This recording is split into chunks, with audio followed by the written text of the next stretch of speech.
There's a pattern. As it turns out, all the great and inspiring leaders and organizations in the world, whether it's Apple or Martin Luther King or the Wright brothers, they all think, act, and communicate the exact same way, and it's the complete opposite to everyone else. All I did was codify it. And it's probably the world's simplest idea. I call it the golden circle.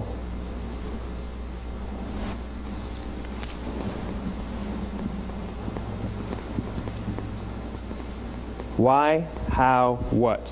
This little idea explains why some organizations and some leaders are able to inspire where others aren't. Let me define the terms really quickly. Every single person, every single organization on the planet knows what they do, 100%. Some know how they do it, whether you call it your differentiating value proposition or your proprietary process or your USP.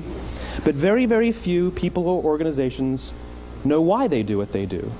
And by why, I don't mean to make a profit. That's a result. It's always a result. By why, I mean what's your purpose? What's your cause? What's your belief? Why does your organization exist?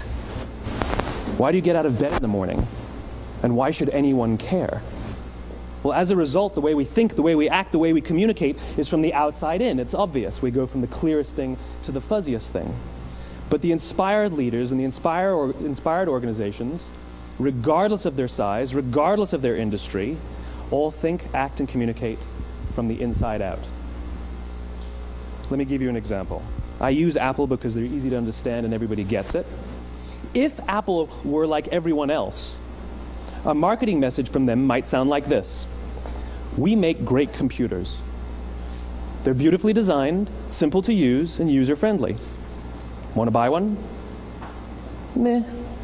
And that's how most of us communicate. That's how most marketing is done, that's how most sales is done, and that's how most of us communicate interpersonally. We say what we do, we say how we're different or how we're better, and we expect some sort of behavior, a purchase, a vote, something like that.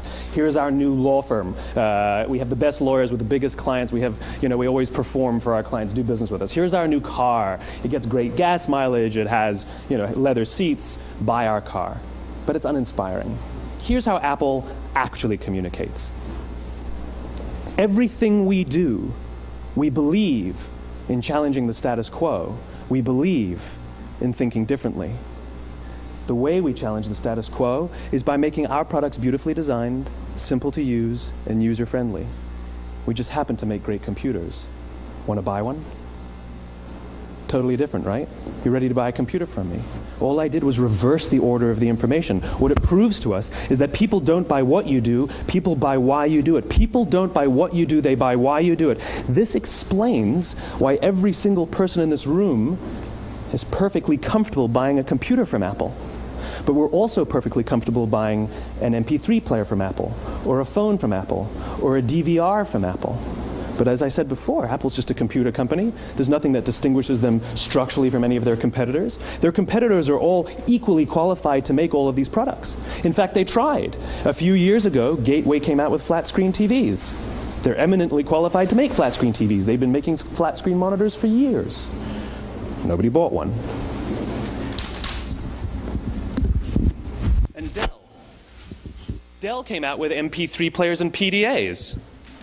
And they make great quality products, and they can make perfectly well-designed products, and nobody bought one. In fact, talking about it now, we can't even imagine buying an MP3 player from Dell. Why would you buy an MP3 player from a computer company? But we do it every day. People don't buy what you do, they buy why you do it. The goal is not to do business with everybody who needs what you have. The goal is to do business with people who believe what you believe. Here's the best part. None of what I'm telling you is my opinion. It's all grounded in the tenets of biology, not psychology, biology. If you look at a cross-section of the human brain, looking from the top down, what you see is the human brain is actually broken into three major components that correlate perfectly with the golden circle. Our newest brain, our Homo sapien brain, our neocortex, corresponds with the what level. The neocortex is responsible for all of our rational and analytical thought and language. The middle two sections make up our limbic brains, and our limbic brains are responsible for all of our feelings, like trust and loyalty. It's also responsible for all human behavior, all decision-making, and it has no capacity for language. In other words, when we communicate from the outside in, yes, people can understand vast amounts of complicated information like features and benefits and facts and figures. It just doesn't drive behavior. When we communicate from the inside out, we're talking directly to the part of the brain that controls behavior, and then we allow people to rationalize it with the tangible things we say and do. This is where gut decisions come from. You know, sometimes you can give somebody all the facts and your figures and they say, I know what all the facts and details say, but it just doesn't feel right. Why would we use that verb? It doesn't feel right. Because the part of the brain that controls decision-making doesn't control language. And the best we can muster up is, I don't know, it just doesn't feel right.